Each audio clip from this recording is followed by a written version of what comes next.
Hello hello दोस्तों, कैसी हैं आप सभी लोग। आप सभी लोग स्वस्थ होंगे, मस्त होंगे, हम भी बढ़िया हैं। और बढ़िया के साथ साथ आप गड़गड़ की आवाज़ सुन ही रहे होंगे। बारिश इतनी तेज़ हो रही है और टाइम हो रहा है लगभग 3:30 का। 3:30 से आज ब्लॉग की शुरुआत कर रही हूँ।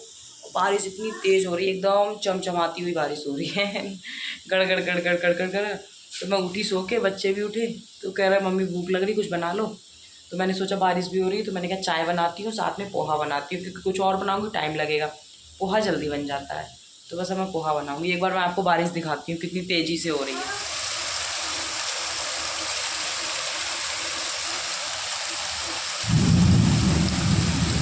इतनी तेज़ बारिश हो रही है, कुछ कहने की नहीं।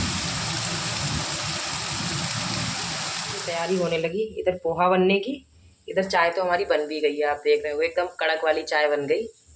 और इधर ये पोहा बनने की तैयारी हो रही है।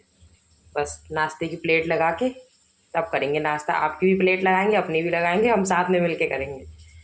ठीक है, तब चलो बन जाता है, उसके बाद फिर मैं आप लोगों को एक बार दिखाऊंगी।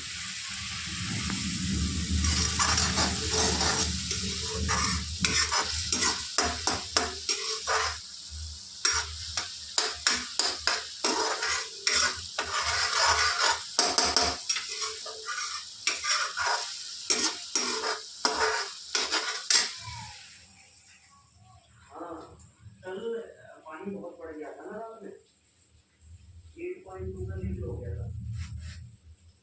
तो उसके बाद फिर क्या हुआ ना, फिर मैंने सुबह 7 बजे आ जाइए, आप लोग भी पी लीजिए चाय, पोहा और खाना। कैसा बना, आप लोग भी आ जाइए। तो जी दोस्तों, चाय वाय पी के उसके बाद फिर मैं लग गई काम पे। काम क्या था, मौसम तो ठंडा था ही, तो ये मुझसे कह रहे थे 1-2 दिनों से कि कुछ नमकीन में कुछ बना लो, मतलब नमक का कुछ नाश्ता टाइप बना लो। तो मैं फिर ये बनाने लगी थी सेमे। निमकी भी बोलते हैं इनको, सेमे भी बोलते हैं। तो ये मैंने मैदा छान ली थी और मैदा के ऊपर लगभग, मतलब मेरी 2 कटोरी मैदा थी और मैंने लगभग 1.25 कटोरी सूजी ली थी। मेरा ये था, मैंने सूजी भी मिलाई थी। फिर उसमें मैंने नमक मिला दिया था और अजवाइन हाथों से क्रश करके मिला दी थी। और हल्का सा गुनगुना पानी लिया था, गरम नहीं, बहुत हल्का सा। ये हाथ से क्रश करके मैंने मेथी भी डाल दी थी, कसूरी मेथी नहीं होती जो, वो डाल दी थी। और हल्का सा गुनगुना पानी लिया था, उससे खूब अच्छे से इसको मल लिया था। और थोड़ा टाइट मलना है, जैसे पूड़ी का आटा लगाते हैं उससे भी टाइट। कुछ लोग तो पूड़ी का आटा भी बहुत मुलायम लगाते हैं, मतलब, और कुछ लोग खूब टाइट लगाते हैं। जैसे मैं तो बहुत टाइट लगाती हूँ पूड़ियों का आटा। थोड़ा सा ना मैदा को टाइट टाइट ही मलना है। पहले तो हमें इसमें थोड़ा सा तेल डालना है मोयन के लिए, क्योंकि उससे से करारी बनेगी। मतलब आटे में ही पहले हमें तेल डाल लेना है। मैंने तो खैर सरसों का ही तेल डाला था, आप चाहो तो रिफाइंड वगैरह डाल सकते हो। जो लोग रिफाइंड खा लेते हैं, हम तो रिफाइंड खाते नहीं। और तेल थोड़ा मैंने सही डाला था, क्योंकि तेल थोड़ा सही डालेंगे ना तो थोड़ा सा ऐसा हो जाएगा कि मतलब एकदम करारी सी बनेगी, खस्ता बनेगी। तो मैंने डाला था। और हाथों से बना के देख लो, अगर लड्डू बन रहे हैं इनके तो एकदम आपकी सेम है, खस्ता बनेंगी। हम तो थोड़ा खस्ता खाते हैं तो हमें खस्ता ही अच्छी लगती हैं। और मैंने हाथों से खूब बढ़िया करके इसको अच्छे से, मतलब पहले क्या बोलते हैं, इसको मल लिया। मतलब हाथों से इसको अच्छे से पहले पूरा करके उसके बाद फिर मैंने इसमें पानी डाला था, ताकि एकदम इसमें कोई भी गांठ ना रह जाए, डली सी ना रह जाए। तो उसी तरीके से फिर मैं बनाने लगी थी। और मौसम सच में यहाँ पे तो खैर उतना गर्म नहीं है, किसी दिन गर्म हो जाता है, लेकिन वैसे तो ठंडा ही रहता है, क्योंकि बारिश हो जाती है ना तो सही लगता है। देखो आप देख रहे हो लड्डू सा बन जाता है एकदम से इसी तरीके से। तो शाम को कभी चाय वाय के साथ ये खा लो तो सही लगती है। नहीं तो ये होता है कि बच्चों को भी दे दो, बच्चे भी खा लेते हैं सेमे वगैरह। तो मैंने सोचा लाओ बना लेते हैं। और घर की चीज़ घर की रहती है, बाहर की चीज़ बाहर की रहती है। घर की चीज़ सहलाती भी खूब है, लंबा चलती है और थोड़ा साफ़ सुथरी रहती है। तो उसी तरीके से फिर मैं बनाने लगी थी। और खूब अच्छे से मैंने इसकी मल्ली करी थी। मतलब इसका ये था, खूब टाइट करके मल्ली करी थी मैंने इसको। आराम से इसका एक डोसा बहुत टाइट सा, आप देखने में लग भी रहा होगा कि एक टाइट सा इसका डो बन गया है, खूब हाथों से करके। क्योंकि जितना हम इसको मसलेंगे उतना ही बढ़िया हमारी सेमें बनेंगी। और इसको फिर हम 15 मिनट के लिए ढक के रख देंगे, लगभग 15 मिनट के लिए ढक के रख देंगे। और उसके बाद इसके लिए फिर देखेंगे रेस्ट पे। अब इसको ढक दिया। अब इसके बाद हो गया लगभग 15 मिनट, तो मैंने फिर से इसको एक बार हाथों से मसल लिया। और वीडियो में तो ऐसा लगा होगा कि अभी ढका और अभी निकाल दिया, लेकिन मैंने 15 मिनट के लिए छोड़ा था, लेकिन वीडियो मैंने पॉज कर दी थी। तो मैंने अब इसका क्या किया कि मतलब क्या बोलते हैं इसको, छोटे छोटे से इसके भाग कर लूँगी। तो पहले तो मैं पट्टे पे ही सोच रही थी बेलने के लिए, नहीं इस पे मैं बेल नहीं पाई, हिल रहा था। तो मैंने परात ले ली थी जिसमें मैंने मला था, जिस परात में मैंने ये मैदा मली थी तो उसी परात में ले ली थी। तो मैंने आपको बताया भी था 2 कटोरी मैदा लेनी है और पौन कटोरी सूजी लेनी है, ये मेजरमेंट रहेगा इसका। बाकी का अपना मोयन तेल अच्छे से डालना और अजवाइन डाल देना, नमक डाल देना और कस्तूरी मेथी डाल देना क्रश करके, बस इसी तरीके से। अगर आपके पास मतलब बड़ा पटा हो उस पे कर लेना, नहीं तो ऐसी कोई परात हो या बड़ी थाली हो तो उस पे ही ऐसी इसको बेल लेना।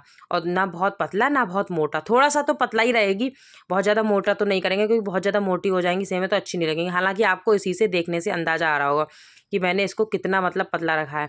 अब बस इसी तरीके से हम इसके पीसेस काट देंगे सेमे की तरह, और बस ऐसे ही।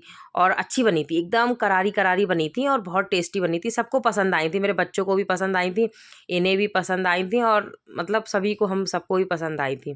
तो अच्छी तो इस तरीके की घर की चीज़ें ना नुकसान भी नहीं देती हैं और बना के खाते रहो, बच्चों को भी खिलाते रहो तो सही रहती है। तो मैंने सोचा था, अब मैं ये कह भी रहे थे कुछ बना लो, मीठे में भी कह रहे थे, नमक में भी कह रहे थे, तो मैंने कहा नमक का चलो मैं ये सेम बना लेती हूँ और चाकू से उछल देंगे हम इसको, क्योंकि हाथ से करेंगे तो हाथ से ये चिपकेंगी।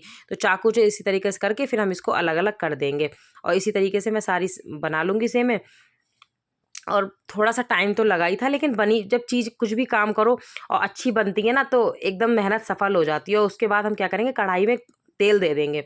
मैंने तो सरसों के तेल में ही बनाई थी। मैंने पहले क्या किया था, सरसों को तेल को खूब अच्छे से गर्म कर लिया था खूब, और उसके बाद ठंडा कर लिया था, दोबारा फिर हल्का सा गर्म किया तब, क्योंकि उसमें जो एक स्मेल सी होती है सरसों के तेल की वो निकल गई थी गर्म करने से। और आप देख रहे हो कितनी परफेक्ट सेमें बनी है हमारी, बनके एकदम तैयार, मतलब जो बनी है। अब इसमें तलेंगे तो वो और आपको एकदम फाइनल रिजल्ट पता चल जाएगा। और इसी तरीके से उठा उठा के हम डाल देंगे। बाद में वो सब जब तक जैसे जैसे गर्म होंगी, जैसे जैसे तेल में गर्म होंगी, फ्राई होंगी, तो वो अपने आप ही सारी अलग अलग हो जाएंगी। और ये चिन्नी बच्चे भी खूब आराम से खा लेते हैं, ये तो मेरे बच्चों ने भी खा ली थी। एक बार मैंने देसी घी की तली थी तो मेरे बच्चों ने नहीं खाई थी, क्योंकि वो एकदम सॉफ्ट सी हो गई थी और स्मेल भी देसी घी की आ रही थी। और ये तेल वाली उन्होंने भी खूब आराम से, आप देख रहे हो सब अलग अलग सी होने लगी। तो इसी तरीके से बना लेंगे और आप भी अपने बच्चों को बना के खिलाओ खूब बढ़िया करके, और बस बच्चे भी खुश, पति भी खुश और खुद भी खुश। फिर ये होता है ना कि खुद भी खाई जाती है चीज़, अकेले के लिए तो हम बनाएंगे नहीं, लेकिन ये होता है एक दूसरे के सहारे से खुद भी मन करता है ना खाने का। तो उसी तरीके से अपना बनाते रहो। और मैंने ना मतलब मीडियम मीडियम, हाँ बिल्कुल, पहले मैंने डाली थी तो फुल थी गैस, उसके बाद मैंने बिल्कुल स्लो कर दी थी। फिर इसको काफ़ी देर तक हम स्लो आंच पे ही सेकते रहे। उसके बाद थोड़ी सी गैस मैंने बढ़ा दी थी कलर के लिए, क्योंकि अंदर से सिक गई थी तो कलर वाइट ही वाइट। तो मुझे थोड़ी रेड रेड रखनी थी, मुझे सेम में है या मटरी वगैरह है ना, वो मुझे थोड़ी सी लाल अच्छी लगती हैं। अब मैंने, आपने देखा हो, गैस बढ़ा दी थी, क्योंकि मुझे लाल, मुझे एकदम सफ़ेद सफ़ेद देखने में अच्छी नहीं लगती हैं, मुझे थोड़ी सी लाल लाल सी अच्छी लगती हैं, क्रिस्पी क्रिस्पी सी। तो आप देख रहे होगे एकदम से उनका कलर भी चेंज हो गया, लाल लाल सी हो गई। तो इसी तरीके से हम सारी सारी मतलब बना लेंगे। और कितनी एकदम परफेक्ट लग रही हैं, जितनी ये देखने में अच्छी लग रही ना उतनी खाने में भी अच्छी थी। उसके बाद फिर मैंने लड्डू गोपाल का भोग भी लगाया था, इन सारे लोगों को खाने को भी दी थी, क्योंकि खाने में ऐसे ही मेरा कुछ हल्का बनाना था, क्योंकि पहले मैंने पोहा वगैरह बना लिया था, उसके बाद सुबह का थोड़ा सा सब्जी वगैरह रखी हुई थी, तो उसी से मुझे रोटियां सेक देनी थी। क्योंकि बच्चे तो पोहा वगैरह खा लिए, सेमे वगैरह खा लेंगे, दूध वगैरह पी लेंगे, तो उनका तो खाना ऐसे ही रहता है। और हमारे लिए सब्जी रखी हुई थी तो मुझे 2-2 3-3 रोटियां बनानी थी बस, तो ज़्यादा कुछ नहीं। जिस दिन मुझे खाना हल्का रहता है मेरा, तो उस दिन मैं कुछ ना कुछ ऐसा नाश्ता बना लेती हूँ। तो उसी तरीके से ही मतलब हो जाता है अपना, और अच्छा भी लगता है मुझे। तो खैर बनाने में अच्छा लगता है मुझे, कोई ऐसा आलस सा नहीं आता, क्योंकि अपना घर अपना काम है, अपने ही तो खाएंगे, बच्चे खाएंगे, सारे लोग खाएंगे, तो अच्छा लगता है मुझे। कुछ भी ऐसा नहीं है कि मतलब, अब मैं एक बार आपको बिल्कुल पास से दिखाऊंगी इस तरीके से। ये देखो एकदम बढ़िया तरीके से तली जा रही है। और अजवाइन ज़रूर डालना, अजवाइन और मेथी ज़रूर डालना, उसका ना बहुत अच्छा टेस्ट आता है। देखिए इसी तरीके से सारी, ये तो थोड़ी बनी है, अभी सारी बनेगी। अब एक बार आप इसकी आवाज़ सुनना।